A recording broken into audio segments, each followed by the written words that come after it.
Hey, it's me, sexologist Shamyra, and you are listening to another podcast conversation on the green couch with sexologist Shamyra. It is September, and you know what that means, and maybe you don't, but if you don't, it's Sexual Health Awareness Month, and September 4th is Sexual Health Awareness Day. And I love Sexual Health Awareness Month for so many reasons, but especially now that we're dealing with the effects of COVID and that so many people are now examining their beliefs on sexuality, I decided to have a conversation about sexual health and what that means and tell you a little bit about how I was able to change or unlearn a lot of what I was taught about myself sexually. I remember growing up, I went to church every day. I am not joking. I went to church every day. We had prayer service on Monday, Bible study on Tuesday. We had probably dance practice or sports practice on Wednesdays. Thursday we did the same, but there was also BTU. Friday we had choir rehearsal. Saturday we had youth outing. Sunday we had sunrise service, Sunday school, 11 a.m. service. Then we had evening service, night service. So I was in church a lot. I was very active in church as well. So with that, I believed everything that I was taught growing up about the Bible. I learned from a very well-informed preacher whom I have much respect for, who played a vital role in my life. The church played a vital role in my life growing up, as I'm sure maybe if you're listening to this, you might have had a similar experience or not. So I even remember I did a revival message about sex. It was horrible today. Now that I think about the message, it was super sex negative. But after I finished preaching, quote unquote, I received so many accolades. So many people were so proud of me because I was basically telling people not to fornicate, not to have sex. I had amazing metaphors. The only thing I didn't do was really start hooping like the Baptist preachers did. But it was great. During that time it was great. My grandmother was proud and everybody was just so proud. I wouldn't dare say some of the things today that I said then, because again it was super sex negative. It was not a great message now that I've learned more about sex. Also, I remember being told by my mom, I asked for something and I remember her saying, "You don't have any wants." I wanted something and she would say, "You don't have wants." I would often hear adults telling kids, "You're a kid, you don't have any wants. Children don't have wants." So that kind of stuck with me for a while. And maybe you also experienced being told as a child, you don't have any wants, you don't get to be angry, you don't get to be mad. So what that does is it puts you in a position as a child to question when you do get mad, when you do want something, do I really want this or do I really not want this? Because I don't really have any wants. And of course, you know that I'm going to tie that into sexual health. We were taught a lot about sex growing up, mostly not to do it because you would either get pregnant or back then it was you would get AIDS and die. And so those were the messages that we received about sex and sexual health, that having sex was either the means of getting pregnant or a means of getting AIDS. We rarely talked about other STIs and STDs until maybe later on in life. School only taught us about the reproductive parts about sex, we learned about fallopian tubes, we learned about the uterus. Of course, we never learned about the clitoris, which is super important if we're talking about sexual activity, especially for people with vulvas. We weren't taught about that. But the things that we were taught kind of contributed to why a lot of us experience sexual repression today, why a lot of us have issues with our sexual health. So if we're describing what sexual health is, there's a working definition that World Health Organization uses that says that sexual health is a state of physical, emotional, mental, and social well-being in relation to sexuality. It is not merely the absence of disease, dysfunction, or infirmity. It requires a positive and respectful approach to sexuality and sexual relationships, as well as the possibility of having pleasurable and safe sexual experiences free of coercion, discrimination, and violence. And in order for sexual health to be attained and maintained, the sexual rights of all persons must be respected, protected, and fulfilled. Now we think about what sexuality means, right? And we can't understand what sexual health means unless we understand what sexuality means and how our behaviors are related to sexual health. So sexuality is basically the aspect of being human throughout life, right? It encompasses our sex, gender identities and roles, our sexual orientation, of course, eroticism. Here goes the P word again, pleasure, intimacy, and reproduction. It's experienced in our thoughts. It's expressed and experienced in our thoughts, fantasies, desires, beliefs, attitudes, our values, behaviors, practices, roles, and relationships. Now listen, sexuality can include all of these things, but not all of them are always experienced or expressed. Remember, many of us are sexually repressed. Sexuality is also influenced by everything that's going on around us. It is influenced by things that are happening biologically, psychologically, socially, economically, politically, culturally, legally, historically, of course, religiously, and spiritually. That is a lot, so take it all in.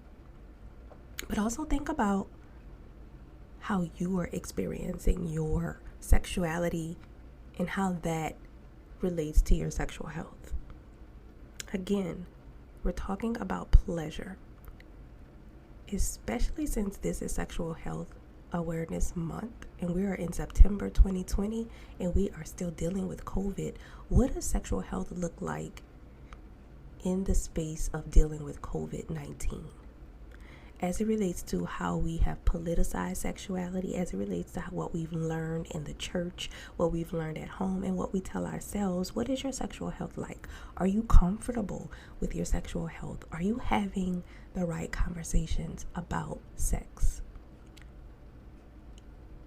And there was a time when I wasn't. There was a time when, because of everything that I was taught, I was not talking about sex.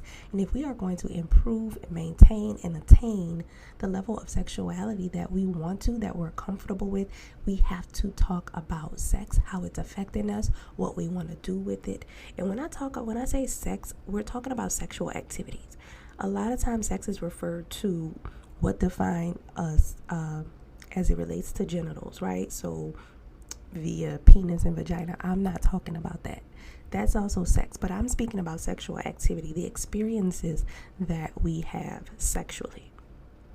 If you were raised like me in the church and you waited until, I'm not saying I waited until I got married, but if you waited until you got married, or if you were raised like me in the church and you were told not to have sex until you got married,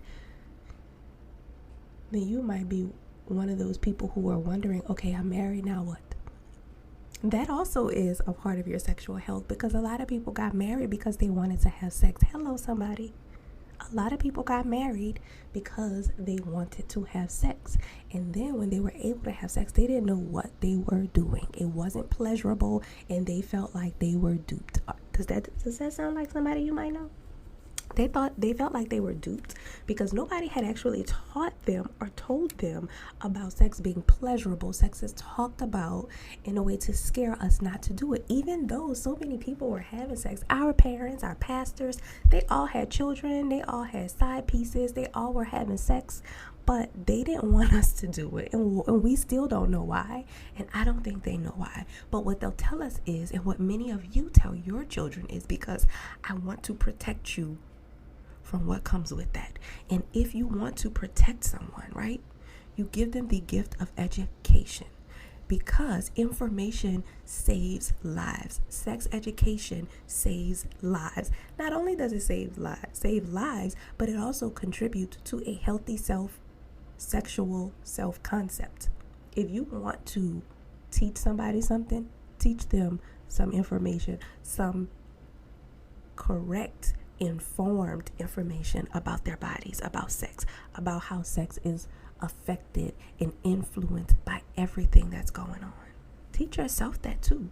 Because if you were to sit down and examine your sexual behavior, your sexuality, your sexual health, then you will see how many other things that are going on in society directly influence the way you approach sex. In the bedroom, are you initiating sex? If you are a woman, you might not be initiating sex more than your partner who might be a man. If you are a man, are you declining sex? If you are a man, you might not decline sex as much as your partner who might be a woman. Why? Because society says that it's not okay to do that. As a man, society says that a woman is not supposed to be as forthcoming about her sexuality as a man is. That affects your sexual health. Because why? It affects how you experience sexual pleasure. It has influence on what your expectations are sexually. That affects your sexual health. And if you know it or not, we all have sexual rights. Yep. We can't have sexual health if we don't protect our rights, right? So basically, there's a definition, of course, a working definition of what sexual rights are, and it's basically tied to human rights and how we respect each other, how we protect each other, and how these rights are fulfilled. So our sexual rights embrace certain human rights that are already recognized, right? So basically, we have the right to have equality and non-discrimination as it relates to our sexuality. We have the right to privacy as it relates to our sexuality. Guess what? Many of you might not know this, but we have the right to information as well as education, although many of us do not receive sex education or have not received. And one of my favorite sexual rights is we have the rights to freedom of opinion and expression. We also have the right to respect the rights of others. We have the responsibility to respect the sexual rights of others, especially if those rights aren't discriminatory and if they aren't violating us or anyone else. So think about it again. What are your sexual rights? What is your sexual health like? How are you experiencing pleasure right now in the times of COVID? How does everything that's going on in the world show up sexually for you? Are you afraid to touch yourself? Are you afraid to masturbate? Are you having the right conversations about sex? Guess what? Choosing not to have sex is your right, and it's a part of your sexual health, and it's okay. Choosing to have as much sex as you want with whomever you want is your sexual right, and it affects your sexual health, and it's okay. Choosing how you like to have sex is your sexual right, and it affects your sexual health, and it's also okay. How do you want to show up sexually? I remember I asked you, if you were having the sex that you wanted to have, how would you know? Hopefully you thought about that. But think about, how is everything that's going on around you influencing your sexual health today? How are you experiencing sexual pleasure in times of COVID, whether you are partnered or whether you're unpartnered, whether you have children or whether you do not? You still deserve pleasure, whether that's sexual or not, because it is your right to do so or not to do it. I want to ask you to do this. In honor of Sexual Health Awareness Month, I want you to become way more aware of your sexuality, pleasure, and your sexual health than you have before. And I'm going to ask you to, 1, have conversations about sex. Talk about sex. If you don't know where to start, you can click my links anywhere and get my Use Your Mouth sex and relationship conversation starter cards. You don't need a partner to ask and answer these questions, but it works well with partners and groups. So talk about sex, ask questions. And the last thing I want to leave you with is this. Whenever you are in a space where you are feeling comfortable, where you are feeling relaxed, where you're feeling motivated, when you feel safe enough to do this, I want you to look at your genitals. Many people, I said it, look at your genitals. Many people have not looked at their genitals ever. People who have penises, they see their genitals all the time. People who have vulvas, rarely. Look at it. Get a mirror, open your legs, and look at it. And just stare at it, admire it. Let the thoughts come up, whatever comes up. Maybe see what it feels like. I'm not telling you to masturbate. I'm just asking you to just honor what you have. Just look at your genitals. Have a V date if you have a vulva. Have a P date if you have a penis. That's where you just give your vulva or your penis your undivided attention for at least 2 to 3 minutes. You can go longer if you want to, but at least 2 minutes. Just look at it, see what's there, touch around the skin, touch around different parts that are there, and see what happens, see what comes up for you. Do yourself that favor for Sexual Health Awareness Month. And until next time, you have listened to another conversation with Shamyra on the green couch. Bye.